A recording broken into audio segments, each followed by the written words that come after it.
আপনারা আমার হাতে যে ছোট্ট ডিভাইসটি দেখতে পাচ্ছেন এটা হচ্ছে ওটিজি কেবল। নর্মালি এটি মার্কেটে 30 থেকে 50 টাকার মধ্যে আপনারা কিনতে পারবেন।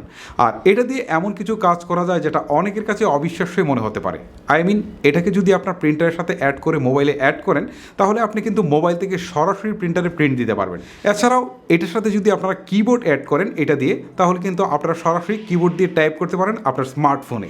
এছাড়াও আরও অনেক ব্যবহার রয়েছে এই ছোট্ট কেবলটা। তবে চলুন আপনাদেরকে সেই প্রসেসগুলোই দেখাই।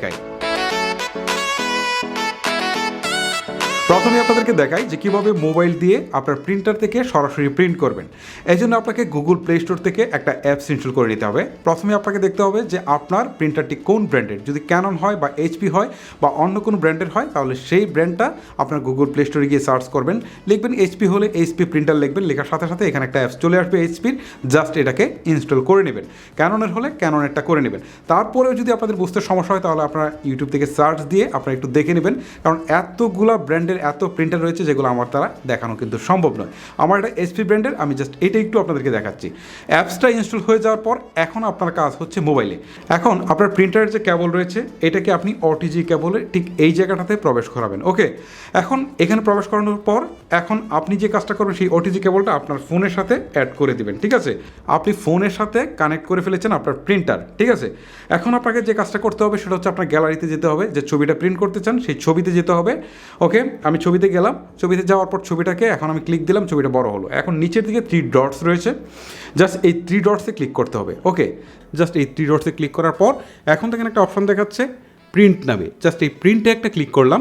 ক্লিক করার পর এখন দেখেন উপরের দিকে আমার প্রিন্টারের মডেলটি কিন্তু দেখাচ্ছে। যদি না দেখায় তাহলে আপনি এখানে একটা ক্লিক করবেন। ক্লিক করার পর দেখবেন যে আপনার মডেলটা অবশ্যই দেখাচ্ছে। এখন আপনার প্রিন্টারের মডেলটা সিলেক্ট করবেন। সিলেক্ট করার পর নিচের দিকে প্রিন্ট অথবা প্রিন্টারের যে আইকন রয়েছে সেখানে সেই আইকনটা দেখাবে, জাস্ট একটা ক্লিক করবেন, জাদুর মতো কিন্তু সেটা প্রিন্ট হয়ে যাবে। পিডিএফের ক্ষেত্রেও কিন্তু একই জিনিস প্রযোজ্য। এভাবে আপনি যে কোনো ফাইল খুব সহজে আপনি কিন্তু প্রিন্ট করে ফেলতে পারেন। এবারে আপনাদেরকে দেখাই যে কীভাবে কিবোর্ডকে মোবাইলের সাথে যুক্ত করে কিবোর্ড দিয়ে মোবাইলে টাইপ করা যায়। প্রসেসটা কিন্তু অলমোস্ট সেম। আপনার কিবোর্ডের যে ইউএসবি কেবল রয়েছে সেটাকে জাস্ট ওটিজি কেবলের সাথে কানেক্ট করবেন।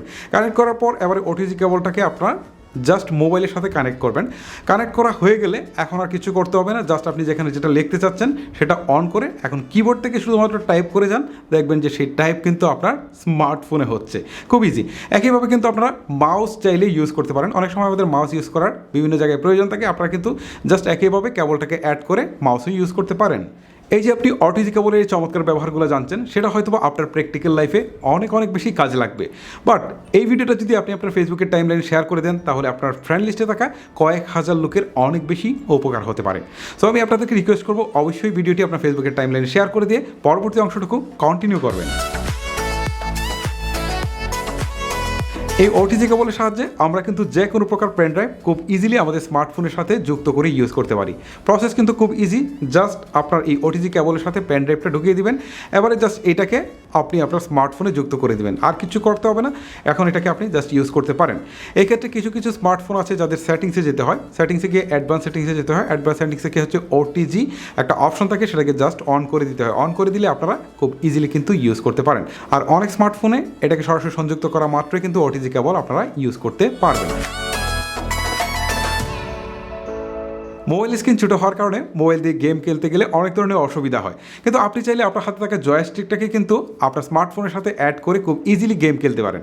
এই জন্য একই প্রসেস, জয়স্টিকের যে কেবলটা রয়েছে মানে ইউএসবি পোর্টটা রয়েছে সেটাকে আপনি ওটিজি কেবলের সাথে যুক্ত করবেন। তারপরে হচ্ছে ওটিজি কেবলটাকে মোবাইলের সাথে যুক্ত করে দেবেন। আর কোনো কিছু করার নেই, জাস্ট আবার খেলতে থাকুন।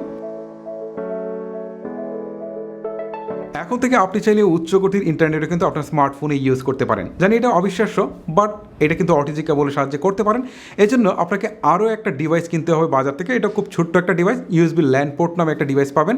জাস্ট এই ডিভাইসটাতে কী করবেন, আপনার যে ল্যানের যে পোর্টটা রয়েছে মানে কেবলটা, সেটা হচ্ছে এই পোর্টের মধ্যে লাগাবেন। লাগানোর পর আবার এই পোর্টটাকে আপনি ওটিজি কেবলের সাথে যুক্ত করবেন। এবার ওটিজি কেবলটা সরাসরি যদি আপনার স্মার্টফোনে যুক্ত করে দেন, দ্যাটস ইট, হয়ে গেল।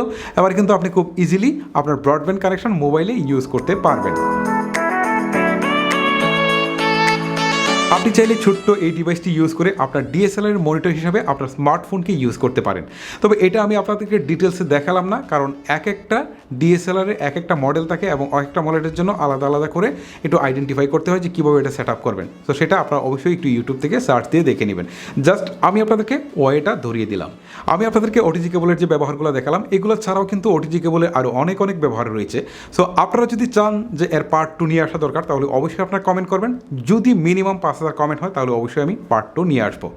সো গাইজ, আজকের মতো আমি হিমেল এখানে বিদায় নিচ্ছি। দেখা হচ্ছে পরবর্তী কোনো ভিডিওতে। আল্লাহ হাফিজ।